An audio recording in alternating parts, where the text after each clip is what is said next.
So we're going to talk now about Japanese expansion in the 1930s. And really today, all we're going to do is get through like 1932 in this first part of the discussion.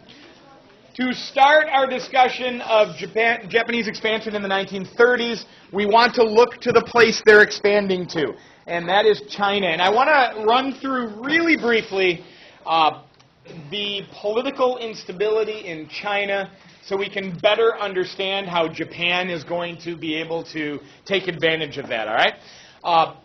Remind yourselves a little bit to our days in AP World a couple years ago.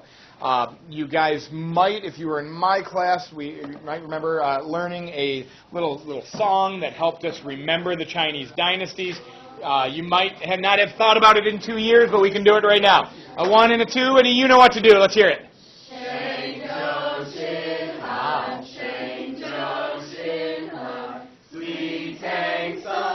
Very good.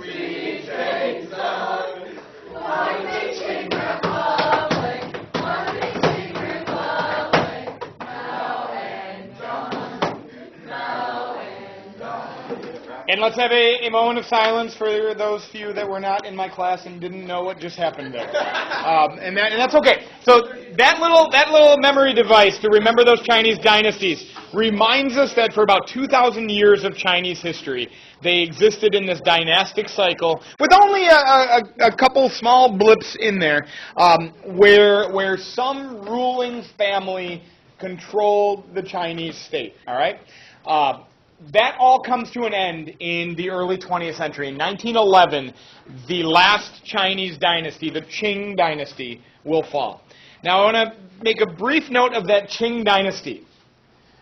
They have been ruling China since the mid-1600s. The Qing dynasty was a Chinese name that the Manchu had taken when they conquered China. So the Qing dynasty were actually outsiders. They were one of these northern barbarians that had, during the time of the Xiongnu people, during the Han dynasty, or the Mongols during the Song dynasty. The Qing are the same thing, just in the 17th century. Coming in from the north, across the Great Wall, and conquering the Ming dynasty. So they are outsiders. They are Manchu. They're from Manchuria. Please know the region of Manchuria of China is just to the north of Korea. But it is a massive region. And it is ripe with the natural resources that a country like Japan would need. All right?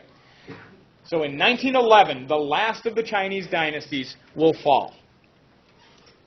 And after that, we see a China that looks a little bit more like this. That is divided amongst competing warlords, who each of them would want to unite China under their own rule. By the 1920s, the dominant power in China was a member of a party called the GMD, or the Kuomintang, and his name is Zheng Jixi, and you'll see him here. Zheng Jixi. Now, if in your book, which was a little bit of an older text, and back in AP World, we called him Chiang Kai-shek. Chiang Kai-shek and Zheng Jixi are one and the same. It's because we're dealing with this transliteration issue coming from Chinese to English and different conventions being used at different times. Today, Zheng Jixi is the more accepted convention for writing his name. If you see him written about on your IB exam, it will likely be Zheng Jixi rather than Chiang Kai-shek, but recognize they're one and the same. He is the leader of a party known as the GMD, or in your book or in older publications, you might see KMT. Same thing. One is Kuomintang, one is the Kuomintang. Same thing, same idea, just different conventions that we're using for the language now. So he's the leader of this GMD party. And he is a Chinese nationalist. A Chinese nationalist, much like a Japanese nationalist, all they want to do is drive out foreign influence from China. Whether it be Western influence, like American or British or French or Russian, or Japanese now influence. He wants to drive them out from China. So he is a Chinese nationalist, leader of a nationalist party called the GMD. Another Chinese figure that you need to be familiar with is the guy on the right, Mao Zedong. And we're going to spend a lot of time talking about Mao through this class because Mao, of course, will eventually conquer all of China. He will win the Chinese Civil War. So we'll deal much more with Mao when we get into our Cold War studies. But in the 1920s, Zhang Jixi, a.k.a. Chiang Kai-shek, Zhang Jixi and Mao Zedong have some similar ideas in that they are both Chinese nationalists. They both want foreign influence out of China. But they also have a great difference in that Mao is a communist. Mao is a communist. And for our purposes today, just please understand that communist ideology at its core is the absence of private ownership of property or resources. A communist does not believe there should be wealthy or dominant landowners or industrialists or businessmen, that it should all be owned by the people or the state. All right?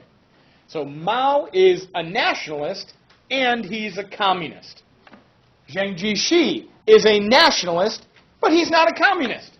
He doesn't think all the resources should be in the control of one central state or all the people. And it shouldn't be surprising because he comes from means and he comes from powerful owners, an ownership class in China. He wouldn't want to give that up. So Zhang Jixi, dominant player in China, has a goal to drive out foreign influence and unite China under his rule. Mao Zedong wants to drive out foreign influence and unite China under his rule. In 1926, Zhang Jixi and his GMD will join with Mao Zedong and his CCP, that's the Communist Party of China. When? 1926. They will join in what is known as a united front. And their goal in this united front is to march their forces north into Manchuria.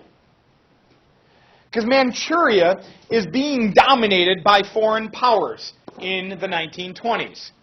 Russians in Manchuria, and British in Manchuria, and American interests, and Japanese interests in Manchuria, certainly. So they want to go into Manchuria and bring Manchuria back into the fold of China like it had been before 1911. And so they form this united front. And as a united front, they begin to march north into what's called the Northern Expedition. This starts in 1926. So we have kind of an alliance between Zhang Jixi and Mao Zedong. But as this alliance progresses, the differences between them begin to outweigh the similarities.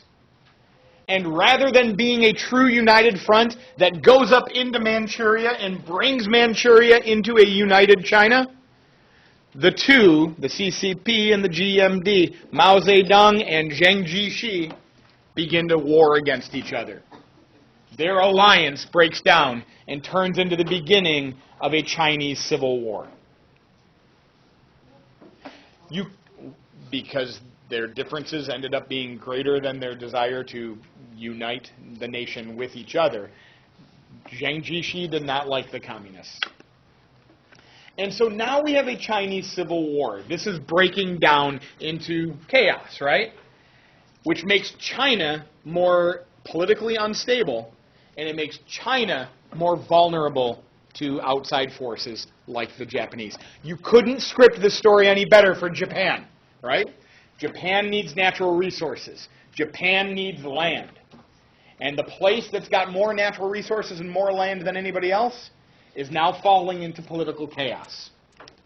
There's another figure we need to be familiar with.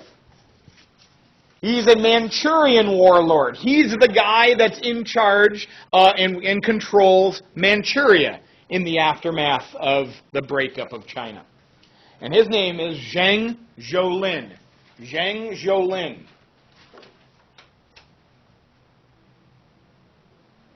He's a minor figure in our story, but he's kind of important. Zhang Zhaolin is a Manchurian warlord. But do you think Zhang Zhaolin wants to be just a Manchurian warlord? No. Probably wants to rule it all. Like former Manchu ruled in the Qing dynasty. He would love to unite all of China under his rule, right? And so in 1928, as he is looking to his south and seeing this northern expedition fall apart into civil war, he must be looking down and saying, wow, good time for us to swoop in and conquer that. And that would be bad news for Japan. Because if Zhang Zhaolin moves into China and successfully defeats the communists and the nationalists in China and unites China under his rule, what happens to Manchuria and China? It becomes united and stronger under now a Manchurian ruler. Now that may or may not happen, and we don't know what would have happened if Zhang Zhaolin had actually made that move. Because Japan didn't let that move take place. Japan would move in and assassinate this guy. They would kill him out of fear that he would unify more of China under his control. So Japan gets rid of him. Or I shouldn't say Japan gets rid of him, but a Japanese army in China, or in Manchuria at the time, a Japanese army in Manchuria gets rid of him. This is the Kwantung Army. The Kwantung Army, it's a Chinese name, but the Kwantung Army is a name for the Japanese military in Manchuria, in what is called the Kwantung Peninsula, in Manchuria. So they're Japanese soldiers in Manchuria, guarding Japanese railways and Japanese interests in Manchuria. And they will assassinate the Manchurian warlord, Zhang Zhaolin. Yes? But so the Japanese just like invade Manchuria? They didn't invade. These are coming out of the concessions that Japan had already made with China after the Sino-Japanese War, and then with Russia after the Russo-Japanese War. Remember, Japan at this point was being dominated by outside powers. They didn't have any say. If Japan was stronger, if China was stronger, they would have said, no, Japan, you can't build railways and put an army in our country. But they were weak. So Japan had rights to build in China. And they had an army there to protect their interests. And it was that army that went out on its own and killed Zhang Zhaolin. When this happened, the Emperor of the Emperor of Japan, Hirohito, who's a new young Emperor of Japan in the 1920s, the Emperor Hirohito is furious with his army. Because they're not supposed to be assassinating foreign leaders. That's not how an internationalist state acts in the 1920s. Remember, Japan was trying to be an internationalist state. Not supposed to do that kind of thing. So the emperor will call on his prime minister, his name was Tanaka, to punish those in the Japanese army that had carried through this order. Unfortunately for the prime minister, the army was too powerful. Every Japanese school child was taught to honor the military, that the military was preeminent, right? That these are the greatest heroes in the state. That they're the new samurai warriors in Japan. And the Japanese military, when they're told on orders from the emperor to punish those that were involved in this assassination, they just refused those orders. Now today, it's the 18th of September, but it's the closest school day we have to the 17th of September. In the United States, this is Constitution Day. And I am, by law, required to teach a little bit about the United States Constitution. So on this Constitution Day, I'm going to teach a couple things about the U.S. Constitution. One, I don't think it's really constitutional for me to have to teach about the U.S. Constitution today. The law says that if the schools, public school, is collecting federal funds for education, then they can put things in our curriculum that we may or may not agree with. Which is the same reason many of you guys might have complained about Obama rules, Michelle Obama's attempts to make school lunches a little healthier. But I would tell you to be silent about all that, because school lunches today are better than they've ever been. So I would get over that one pretty quick. I don't think they're allowed to count ketchup as a vegetable anymore, which is a good thing. So it used to be, or salsa. I think salsa used to count as a vegetable. So anyhow, the government says I've got to teach about the Constitution today, so I will. The 10th Amendment, or the Constitution doesn't say anything about education, so maybe they shouldn't be able to dictate curriculum. The other part of the Constitution I want to remind us of is that the United States, from our founding in our Constitution, has had a civilian control of the military. And that's a big thing. That's a big idea. I think bigger than we really give it credit. And this is a new idea. This is why we call ourselves an American experiment. For example, we look at Emperor Hirohito wearing various, kind of looks like a military officer, right? We look at Zheng Zhou-lin, this warlord up in Manchuria. Looks like a military officer. We have had brilliant military leaders as United States presidents.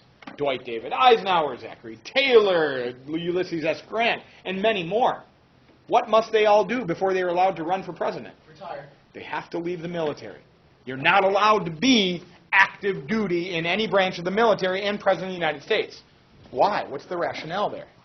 So that the military don't control the government. Yeah. This is almost a check and balance against the military. Because the military can be very powerful because the military's got all the arms, right? The most powerful weapons.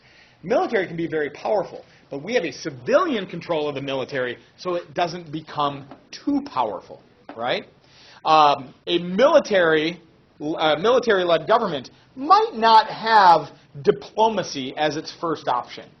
Might not spend, you guys know what diplomacy is? Yeah. Like nations talking about issues in hopes of avoiding conflict. Maybe a military might be more quick to jump to using what it does best. It trains to fight. And maybe it would be more apt to use that rather than diplomatic means to avoid conflicts. So the United States has long had, since our Constitution, this civilian control of the military. Japan, we remember, modeled its constitution after Western constitutions. So Japan had a civilian control of its military. The Prime Minister of Japan is a democratically elected guy. The Emperor certainly is not. The Emperor certainly is not. But he is going to carry his orders through the Prime Minister, who is democratically supported. And when the Prime Minister calls on the military to stand down or to answer for this, in their minds, illegal use of this power to kill a foreign leader, the military doesn't listen. Tanaka is unable to carry out the emperor's orders, and he resigns in disgrace. And no punishment will come to that military. The Japanese military is learning that it can do whatever it wants, especially over in Manchuria, because it's hundreds of miles away from Japan. Okay? Well, Yes? if the civilian people control the supply lines and the salary, we pay them. Okay, yes. So the Congress still has the power of the purse, right?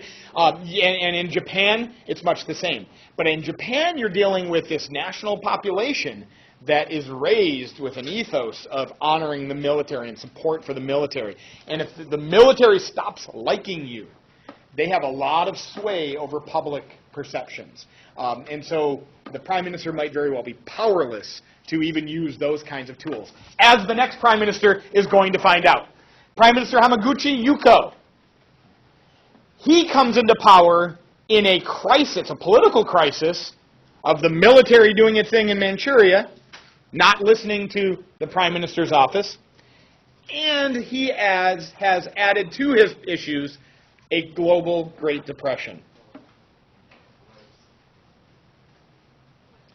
With the Great Depression,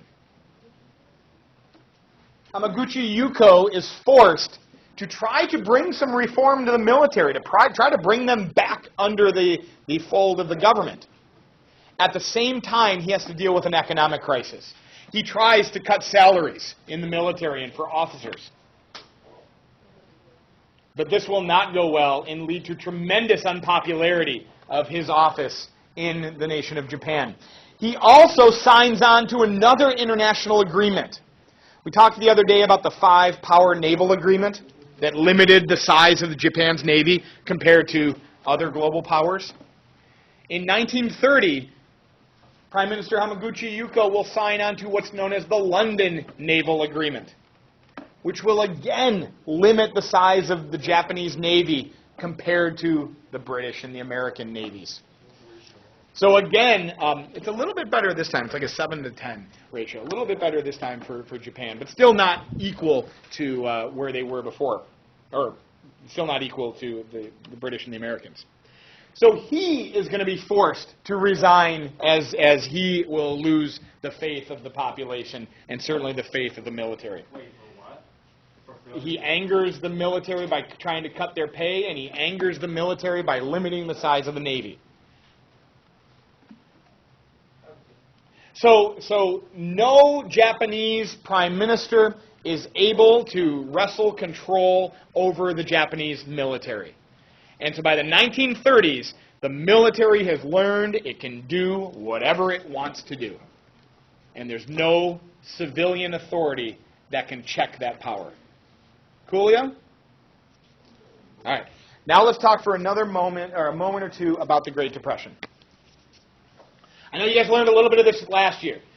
Give me a couple factors that lead to the beginning of the Great Depression in the United States, and then it's a worldwide depression for anybody that does business. So what do you guys recall from last year about why the Great Depression came to be? Yes, ma'am. You said I'm still not hearing the word. My bad. Overproduction.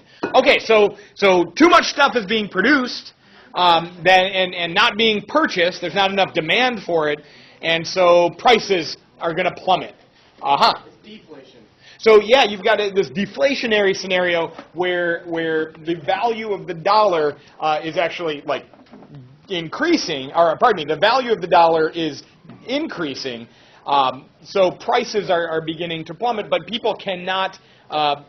People have no resources to buy anything with, right? So inventories are on the rise, and even though prices might be falling for those inventories, people have nothing to buy with. Yeah, what other factors we have in a Great Depression? Overspeculation. Overspeculation. You believe that the prices of whatever commodities will continue to rise over time, and it encourages you to buy more, thinking that it's going to continue to go up.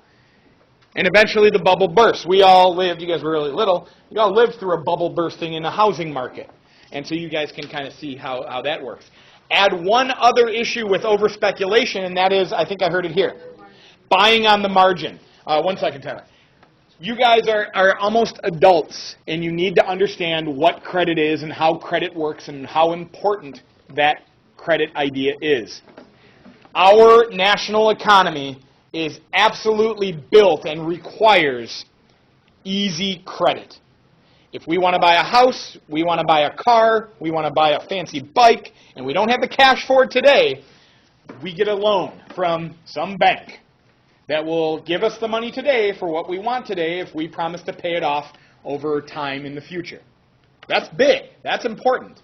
But if you buy a house or buy a car or buy a fancy bike and you don't pay your bank loan off, if you don't pay your bill to the bank, what can the bank do to the house or the car or the bike? They can take it back. Because those are all like tangible items that have value in them in and of themselves. In the 1920s, banks would allow consumers to borrow money to buy stocks. Yes, sir. Okay, can you hold on for a second? Banks would allow consumers to borrow money in order to buy stocks. And this is known as buying on the margin, which works really well as long as that stock value continues to increase. Because if you borrow $10 to buy one share of $10 stock, and tomorrow that stock is worth $12, you sell the stock, right? You get $12, you pay $10 back to the bank, and you've made $2. And that works out really well. But if the stock market crashes because prices are falling and there's overproduction and there's extra inventories and the stock value crashes, You now might have a stock that's worth $2. You sell it, you get $2 back. You owe the bank $10. You don't have that money to pay the bank back. And what happens when no one can pay their loans back to the bank? The bank now has no money, and the bank collapses. And this will trickle into every area of an economy, whether or not you ever invested in stocks. Unemployment will be on the rise. Fewer people can afford even a loan to buy a house, a car, or a fancy bike. So house makers and car makers and fancy bike makers will be unemployed themselves, and this cycle will continue throughout the economy. The Great Depression. What happened here happened in Japan. All right? But it wasn't as many like fancy bike makers in Japan. It was like silk producers in Japan. And as American consumers stopped buying Japanese silk, which was their chief export, as American consumers stopped buying Japanese silk, the inventories of silk would be high, which would cause the prices of silk to plummet, which would mean silk producers couldn't make much for what they had produced, and which would mean they would start laying off workers. Silk prices in 1929 would drop to 1/5 of their 1923 levels. Unemployment in Japan would rise to over 3 million, which is almost 10% of the population in Japan. So the Great Depression was an issue for us. It was absolutely an issue for Japan. Yes? I think Hoover signed a tariff on... Okay, absolutely. So now we come to the back, and I'm going to have my camera follow me here. Is it fine? Come here, buddy. Come on. You can do it. Okay, relax, guys. Act like you've been there. All right, which brings me to how do countries react when there is a depression? All right, or when there's an economic crisis. And we are really living through a similar story now, guys. Understanding our history helps us understand the today that we live in. And we know that we are not economically perfect today. Wages aren't rising very fast across the United States. Unemployment seems to be at a decent place, but a lot of like the newest jobs that are being created in the United States are very low-wage jobs. So there are economic problems here. And we heard in our last presidential election from our now President Donald Trump that one way he was going to solve our economic problems was to reopen trade negotiations, because he makes deals, right? He's going to reopen our trade deals that we have with various other nations. And this now becomes a debate between those that believe free markets and free trade is optimal for our economy, or those that believe protectionist policies are optimal for our economy.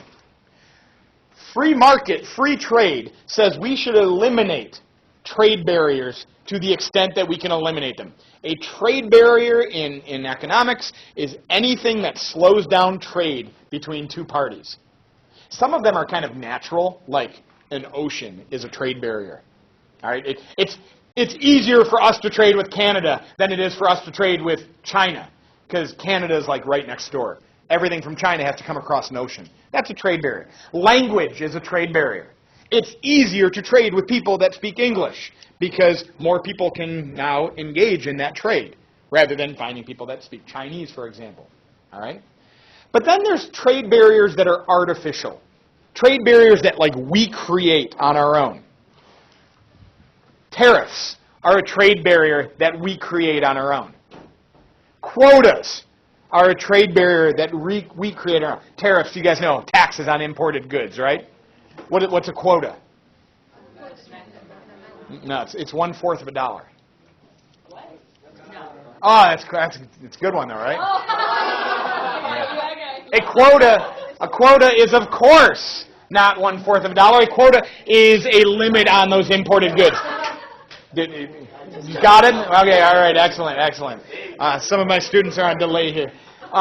So a quota, like let's say we're only going to accept 10,000 cars from Japan in the next year, or we're only going to accept 100,000 avocados from Mexico. Whatever it is, if you put a quota, it is artificially limiting trade between two countries in order to protect your own industry, right? If you don't bring in, what happens to the price of California avocados if we don't let Mexican avocados in? Goes up. The price of avocados goes up. Guacamole gets more expensive. You don't get it for free anymore at Chipotle or whatever. All right? We never get it free. Oh, you got to pay? I don't know. Unless you're a vegetarian. When you get the vegetarian Chipotle burrito, you get free guac. Oh, interesting. There you go. All right. So these are guys, quiet, please. These are protectionist trade policies. So you might have heard Donald Trump talking about the possibility of reopening NAFTA, North American Free Trade Agreement. It's a deal from the 1990s that eliminated trade barriers between the United States, Mexico, and Canada. Anybody got a mom or a dad that works in the auto industry that's got to take trips down to Mexico every now and again? Any of you guys?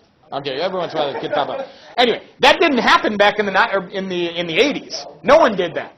But now, people in the Detroit-based auto industry go to Mexico all the time because Chrysler makes most of its small cars down in Mexico. And Ford makes most of its small cars down in Mexico. And General Motors does the same. So they got plants down there because workers are paid less, but those goods can come back into the United States without any trade barrier, no tariff. Until Donald Trump came around and said, we're going to open up NAFTA again if they don't agree to a better deal, whatever that is, for the United States. If they don't agree to a better deal, we will put, Donald Trump said, a 20% tariff on goods coming in from Mexico. Well, okay, that's protectionist. And that, you can say, because that will help out American industry. Because then people would be less likely to buy foreign-produced goods, more likely to buy American goods. But Tyler, from Vietnam, is going to let me know why that is problematic. Because if you put on a tariff for your country, the other countries get it. That ain't fair. And they put on a tariff for their country, All right. which lowers imports and exports, which causes aggregate demand to shift well. Okay, there you go. Blah, blah, blah, blah, blah, blah, blah. Deflation. And this is what we would call a trade war. This is what we would call a trade war, where each country will start attacking each other and their trade policies in hopes of protecting their own economies. And in the end, what happens to everybody's avocados? All lose. They're all more expensive, or they just don't have them anymore. You just don't get them. Part of the reason we have a lot of things that we have is because we trade with countries that produce things that we don't have. And so all of that will be gone. Now, we go back to Japan. We go back to Japan, who's being crippled by the Great Depression, right? And Japan absolutely needs what a global trade economy can give them. If you recall, what are those natural resources that Japan absolutely needs for its modern industrial society that it doesn't have enough of it on its own? Oil, coal, steel, iron, right? Iron, very good. Rubber. All of these natural resources that are in scarce supply in the Japanese mainland, they get them from outside. They get a lot of it from us. But if the United States is dropping on tariffs like the Hawley-Smoot Tariff, I wanted to mention the name of that tariff. The United States Congress will pass a tariff and the President will sign it into law. It's called the Hawley-Smoot Tariff. It will increase taxes on foreign goods by 200%. It's massive. It's called the Hawley-Smoot because Mr. and Mrs. Hawley and Mr. and Mrs. Smoot each had kids that eventually went into Congress. All right? So the Hawley-Smoot Tariff increases a tariff on foreign goods in the United States. If you are Japan and you rely on imported goods for your well-being, for your livelihood, this scares you. Because if the world falls into a trade war, Japan could be left frozen out of it. Japan could be left on its own. So this economic crisis, happening at the exact same time that the Japanese military is starting to assert its own authority, opens the door for Japan to look at Manchuria and say, we have to protect ourselves. And the only way we can protect our own economy is by becoming self-sufficient, by getting these resources for ourselves, and they'll come from Manchuria. Coolio? Manchuria becomes, for Japan, the only way Japan can survive in this world in the midst of a Great Depression.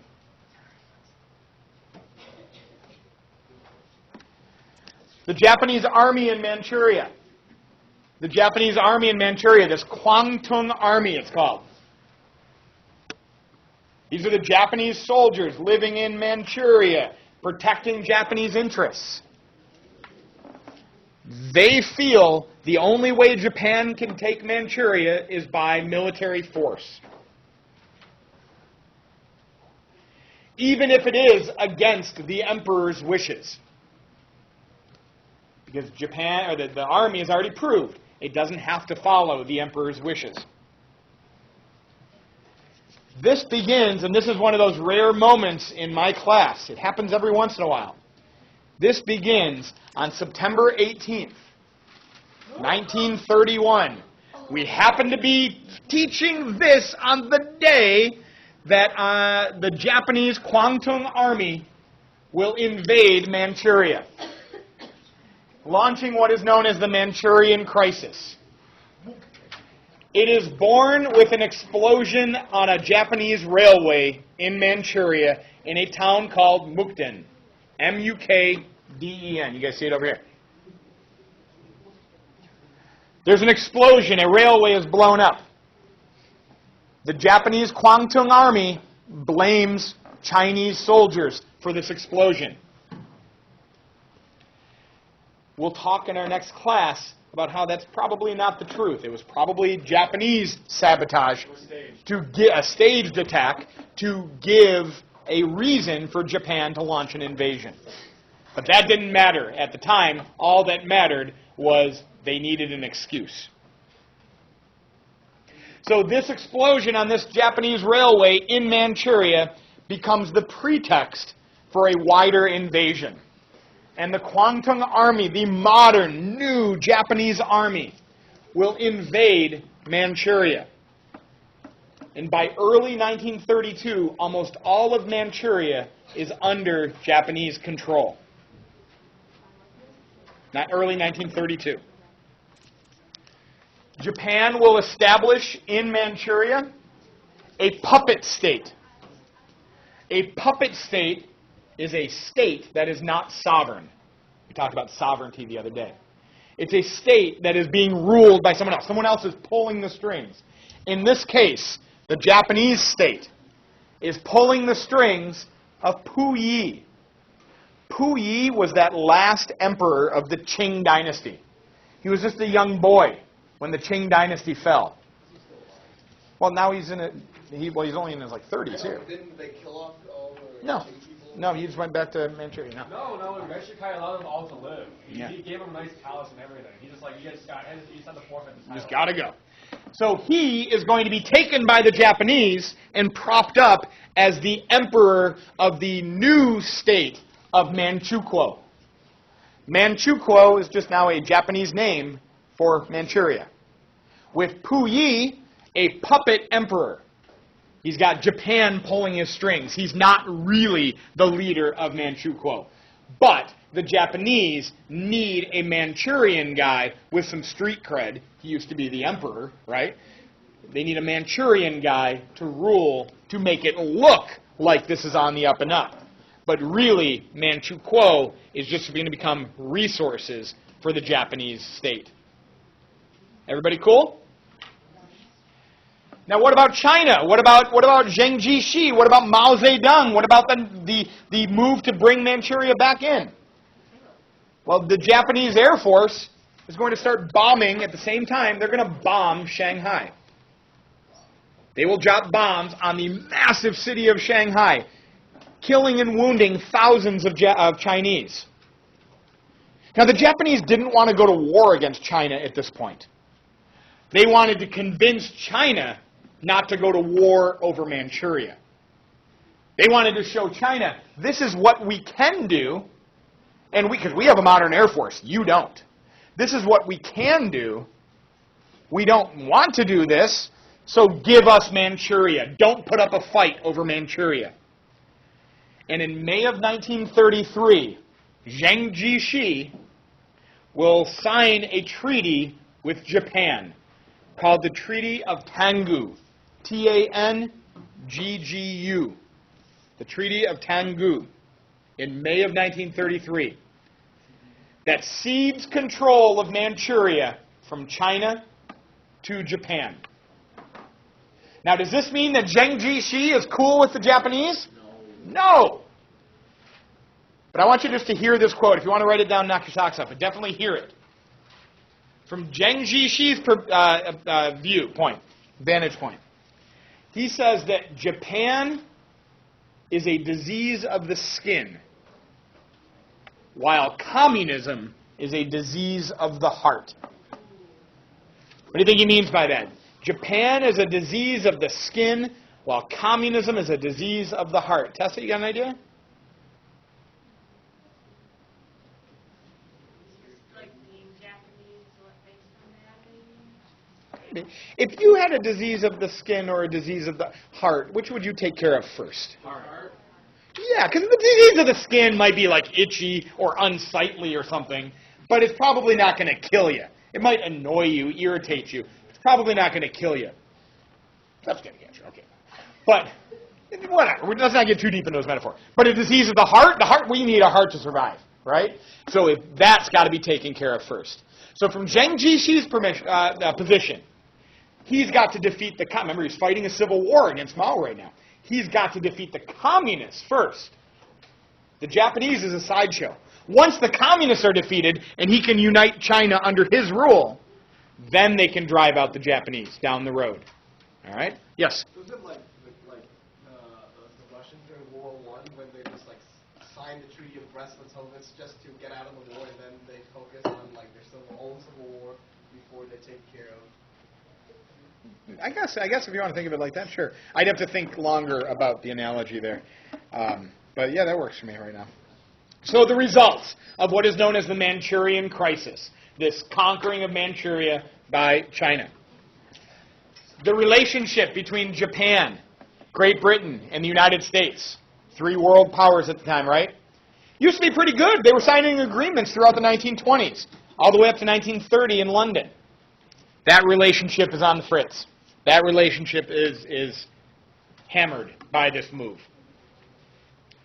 Japan's actions will be condemned by the League of Nations, and we'll talk more about that in a couple days. Japan will abandon its internationalism. No longer will Japan be a country that's trying to work with other nations of the world.